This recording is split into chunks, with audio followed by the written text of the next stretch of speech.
En 1588, le duc de Guise, chef de la Ligue catholique, rompt son alliance avec Henri III après des années de tension. La trahison politique est consommée lorsque Guise découvre un complot royal pour l'éliminer. Les archives montrent qu'il jure vengeance dans la chapelle de son château, entouré de symboles religieux et militaires. Ce moment marque le début d'une vendetta sanglante qui divisera la France. Henri, roi de France, craint l'influence grandissante du duc de Guise qui contrôle Paris grâce à la Ligue catholique.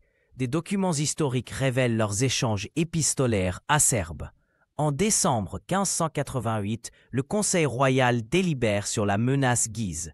Une carte stratégique déchirée symbolise la fracture politique, tandis que des nobles échangent des regards complices sous les flambeaux du palais. Paris, janvier 1589. La rumeur publique amplifie le conflit. Des pamphlets anti-royalistes circulent sous les capuchons des ligueurs.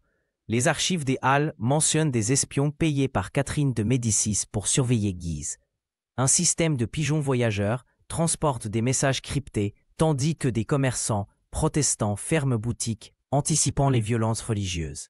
Le 23 février 1589, Guise échappe à une tentative d'assassinat orchestrée par les 45 gardes du roi.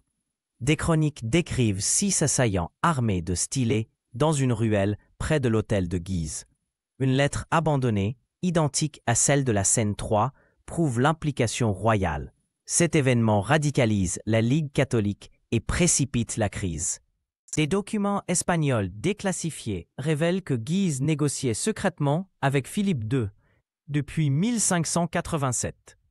En mars 1589, dans un caveau sous Paris, il scelle une alliance contre Henri III en échange de troupes et de financement. L'un des assaillants capturés lors de la nuit des poignards est torturé devant l'ambassadeur espagnol, prouvant la détermination de Guise. Le 8 juin 1589, Guise organise un banquet réunissant ligueurs et diplomates étrangers. Des archives culinaires indiquent que des gobelets réservés furent discrètement écartés, suggérant des craintes d'empoisonnement. Le menu incluait du sanglier et des vins de Bourgogne. Un parchemin arborant le sceau espagnol de la Sainte V est visible, confirmant les alliances contre le roi. Juillet 1589. Henri III s'allie avec le protestant Henri de Navarre contre la Ligue. Des registres militaires détaillent la mobilisation de 12 000 huguenots vers Paris. Guise ordonne des représailles. Des villages brûlent sur leur passage. Un messager du banquet, Sensis, est capturé avec des plans, prouvant que Guise anticipait cette coalition hérétique. Août 1589. Henri III, acculé, convoque le Conseil royal à Blois. Des mémoires décrivent comment il planta personnellement un couteau dans le portrait de Guise, ordonnant son exécution. Un rapport sur les mouvements huguenots, scène 7, est brûlé dans la cheminée, symbolisant l'escalade vers la guerre totale. La décision est prise, Guise doit mourir. 23 décembre 1588. Dans la chambre royale de Blois, Guise tombe dans un piège. Des rapports des gardes dénombrent 12 coups de poignard. Le même couteau de la scène 8 est utilisé.